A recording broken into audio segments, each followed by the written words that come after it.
अब सबको प्रभु यीशु मसीह के नाम से जय मसीह की, प्रेज द लॉर्ड। आज एक बार फिर से परमेश्वर पिता ने हमारे जीवन में अनुग्रह किया है ताकि आपके साथ में बातचीत करें। परमेश्वर ने एक अवसर को दिया है ताकि हम आपके साथ में परमेश्वर का वचन से बातचीत कर सके। और बहुत दिनों के बाद ये अवसर हमें मिला है ताकि हम परमेश्वर के वचन से बातचीत कर सके और आप लोगों को हम उत्साहित कर सके परमेश्वर का वचन से। परमेश्वर के वचन में जाने से पहले आइए एक छोटा सा प्रार्थना करें हम लोग मिलके, और फिर आगे हम लोग परमेश्वर के वचन से हम लोग बातचीत करेंगे। आइए अपने आंखों को बंद करें। प्यारे खुदा बाप, हम आपको धन्यवाद देते परमेश्वर, हम आपके कदमों में और आपके चरणों में आते हैं परमेश्वर। प्रभु, अभी जब हम आपके वचन से बातचीत करते हैं तो पवित्र आत्मा जी आप हम लोग को नियंत्रण कीजिए। धन्यवाद के साथ प्रार्थना यीशु मसीह के नाम से बात, आमीन आमीन। प्रभु के नाम की स्तुति होवे। मेरे प्यारे परमेश्वर के लोगों, क्या मसीही लोगों को क्या रक्षा बंधन मनाना चाहिए या फिर नहीं मनाना चाहिए? आज हम लोग परमेश्वर के वचन से जानेंगे। तो आइए देर ना करते हुए सीधे हम लोग परमेश्वर के वचन में चलेंगे और परमेश्वर के वचन से हम लोग बातचीत करेंगे। और परमेश्वर का जो वचन है रोमियो की पुस्तक उसका 12 अध्याय और उसका 2 पद को हम जरा पढ़ेंगे। रोमियो उसका 12 अध्याय और 2 पद जी। और सृष्टि हमारे बीच में है, वो पढ़ने के लिए हमें मदद करेगी जी। इस संसार के सदृश ना बनो। हाँ, इस संसार के सदृश ना बनो, परंतु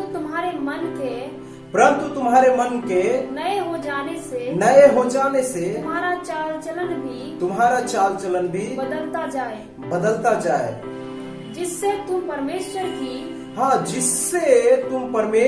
की भली और भावती और सिद्ध इच्छा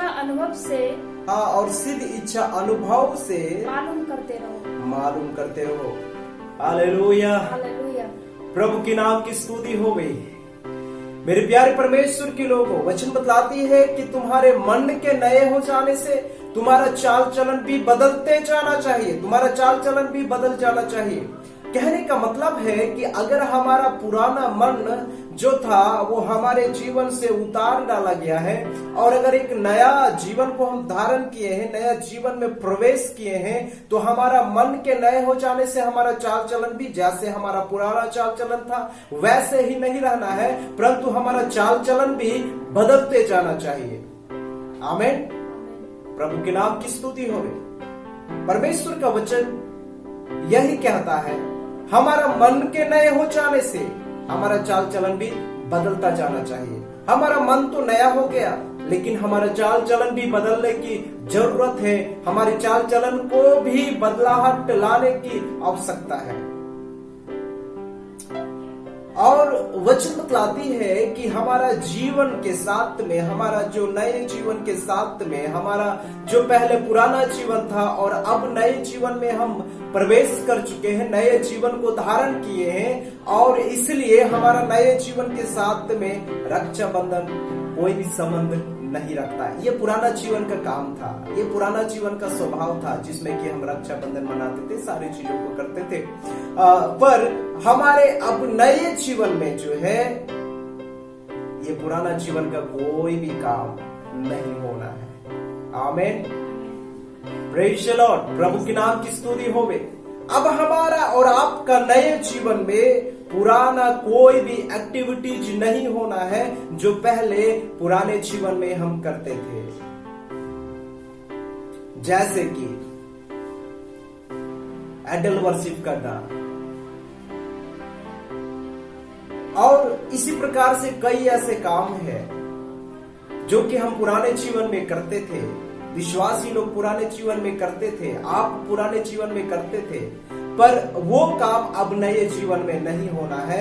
नए जीवन में केवल वही काम होना है जो परमेश्वर के अनुसार है, जो परमेश्वर की इच्छा अनुसार है। Hallelujah, hallelujah. मेरे प्यारे परमेश्वर के लोगों, एक रक्षा बंधन भी एक बहुत बड़ी शैतानिक हथियार है जो हमें आत्मिक जीवन में कमजोर कर देती है, जो आपका जीवन को परमेश्वर के साथ से अलग रखने की ताकत रखता है, अलग करने की ताकत रखता है। मैं बताना चाहता हूं हर एक विश्वासियों को जो प्रभु यीशु में विश्वास करते हैं, अगर आप रक्षाबंधन को मनाते हैं तो एक चीज जान लीजिए कि कहीं ना कहीं शैतानिक ताकत आपके जीवन को परमेश्वर से अलग करने का प्रयास कर रहा है और आपको सावधान रहने की जरूरत है। रक्षाबंधन के समय में, उन दिनों में आपको प्रार्थना करने की जरूरत है, आपको प्रार्थना में रहने की जरूरत है, क्योंकि कुछ कुछ समय ऐसा होता है जो समय में शैतान के कार्य बहुत ज्यादा होता है और शैतान उस समय बहुत प्रभावशाली के साथ में काम करता है। इस बातों को ध्यान में रखते हुए अगर आप चाहते हैं कि परमेश्वर की उपस्थिति से अलग नहीं होना है, अगर आप चाहते हैं कि परमेश्वर के विरोध में नहीं जाना है, तो मेरे प्यारे परमेश्वर के लोगों, मसीह में प्रिय भाइयों एवं बहनों, रक्षाबंधन नहीं मनाना है।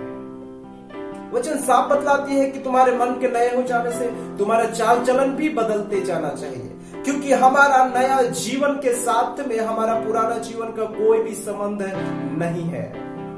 वो जो पुरानी जो काम है वो नया जीवन के साथ में कोई भी संबंध नहीं रखता है।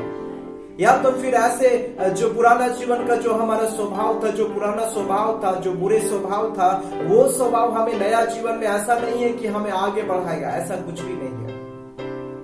बल्कि वो स्वभाव अगर फिर से हम उसमें जाते हैं तो आपका जो प्रभु में जीवन है उसको कमजोर कर देगा और शैतान आपके जीवन को कहीं ना कहीं इस्तेमाल करेगा वो अपने काम के लिए। इसलिए शैतान को मौका ना दे।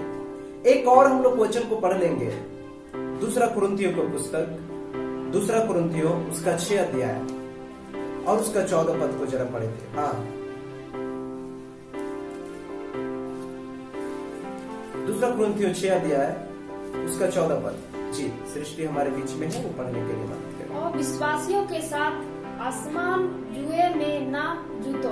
हाँ, अब विश्वासियों के साथ आसमान जुए में ना जूतो, क्योंकि धार्मिकता और अधर्म का क्या मेलजोल, क्योंकि धार्मिकता और अधर्म का क्या मेलजोल, या ज्योति और अंधकार की क्या संगति, या ज्योति और अंधकार की क्या संगति।